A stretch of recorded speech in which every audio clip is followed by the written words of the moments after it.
ঝুঁকি আছে যা আপনাকে বড় ধরনের ক্ষতির সম্মুখীন করবে।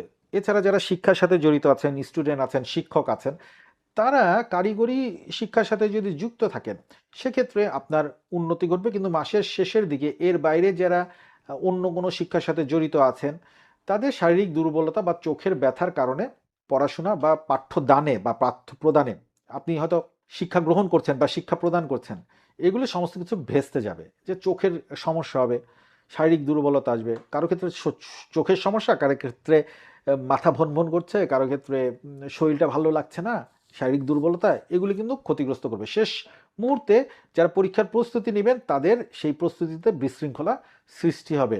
আর্থিক অবস্থাও আমি দেখতে পাচ্ছি যে যৌথ সম্পদ, যাদের হাজব্যান্ড ওয়াইফ বা দুইজন পার্টনারের কোনো যৌথ সম্পদ, এখান থেকে কিছু লাভের সম্ভাবনা থাকলেও দেখা যাবে আপনারা অফিসের জন্য বা ঘরের জন্য ইলেকট্রনিক গ্যাজেট কিনতে হচ্ছে, এসি,